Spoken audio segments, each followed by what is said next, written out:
For today's video mga ka-timing, meron ditong PCX na ang concern ay merong leak ang kanyang rear suspension shock.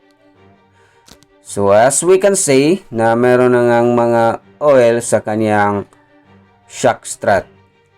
Hindi naman tayo nag-promote ng branding dito. Ang key concept na matutunan natin kung paano magtanggal at magbalik sa shock sa PCX 150. Bali dito, pagbukas mo ng upuan, may makikita kang dalawang screws. Bali ito yung pinakaunang tatanggalin natin bago matanggal ang rear grab cover. Ayan. So tatanggalin natin yung dalawang screw gamit lang ang screwdriver.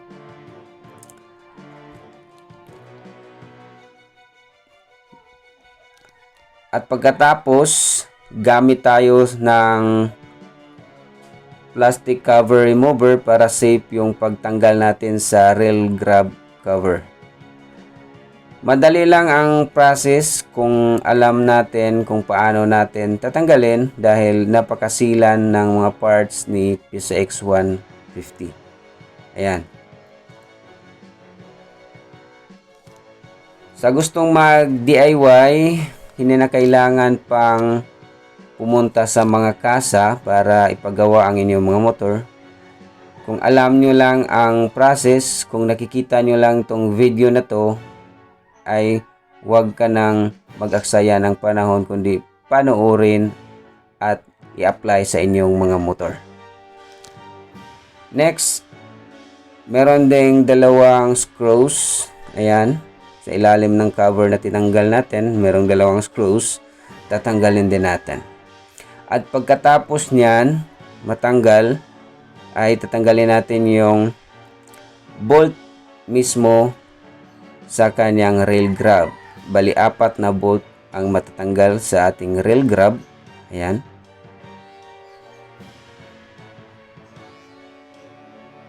Alright, so natanggal na natin ang 4 na bolt. So, pwede natin tanggalin ang rail grab. Okay? So, step by step lang natin tatanggalin para walang masisirang plastic parts.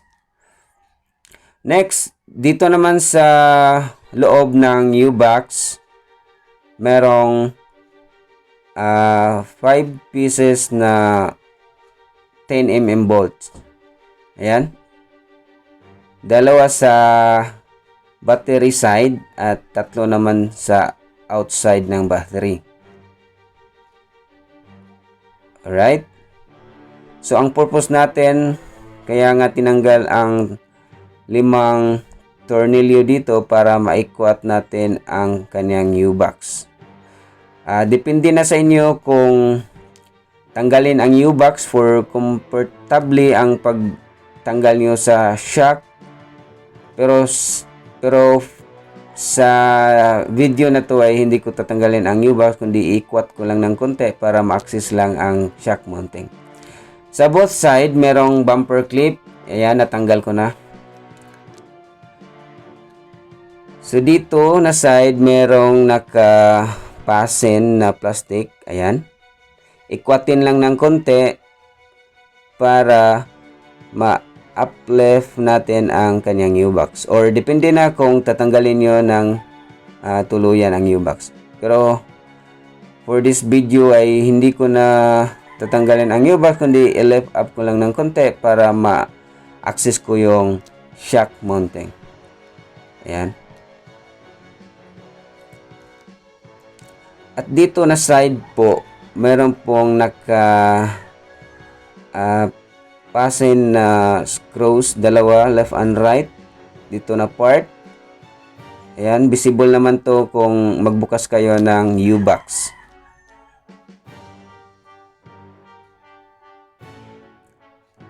Ayan. So, pagkatapos nating matanggal, pwede na nating i-lift up ang ating U-box. Or depende na kung tatanggalin nyo ng tuluyan ang U-box. Okay? So for this time, pwede nang i-lift up ang U-box. Ayan. So makikita na natin ang shock mounting sa rear suspension. For the help of this buoyant, depende na sa inyo kung anong gagamitin nyo pang lift up.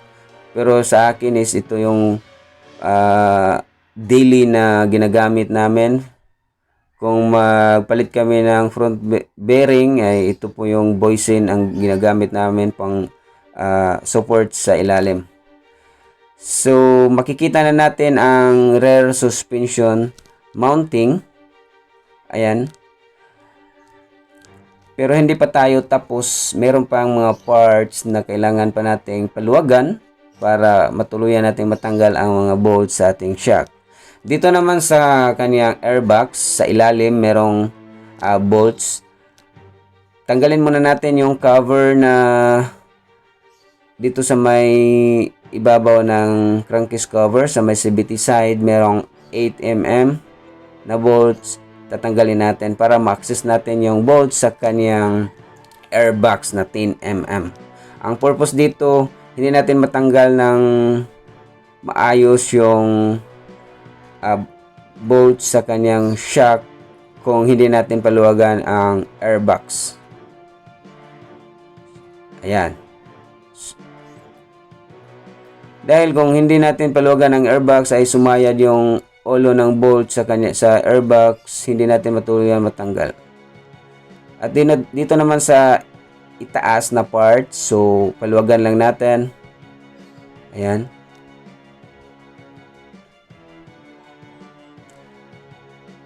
Kung gusto niyo matuto lahat ng ginagawa natin, ay huwag kayong mag-skip para lahat ng ginagawa natin dito sa ating video ay ma-apply nyo sa inyong mga motor. So, no need to go and service center dahil meron na tayong video tungkol kung paano magpalit ng shock sa likuran na hindi na kailangan pumunta sa mga suki nating mekaniko. Ayan, so natanggal na natin ang isang rear shock sa left side. Ayan. So marami ng oil na makikita natin. So ito po ay hindi na goods for daily use. Ito po yung ipapalit natin. Ayan. Wala tayo nag-promote ng branding dito. Ang key concept natin ay matutunan natin kung paano magtanggal at magkabit sa ating rear suspension shock. Dahil hindi ito basta-basta nating ma-access kung hindi nyo alam kung paano tanggalin ang mga cover sa likuran. At dito naman sa right side, hindi natin matanggal ng basta-basta yung kanyang bolts sa right side kung hindi natin paluwagan yung tambutso, yung muffler. So yung ginagawa ko, tinanggal ko muna yung bolt sa ating muffler para hindi sumayad yung ulo ng ating bolt. Ayan. Ganon din sa kabilang side, tinanggal natin yung bolt sa airbox para hindi sumayad yung bolt. Ayan. So natanggalan natin ang right side na shock. Goods pa to, hindi pa lumalabas yung oil pero papalitan din natin as pair. Ayan, so in-install ko na yung sa right side na shock. Ayan. Alright. So, finish na natin na install at ibalik na ang dapat ibalik ng mga bolts. Ayan. So, diba? Napakadali lang i-install at tanggalin ang rear suspension shock kung alam nyo ang process. Alright, so kung nagustuhan nyo itong video na to, huwag kalimutan mag-subscribe, mag-share at mag-comment. At ingat po sa pagdi-DIY sa ating mga motor.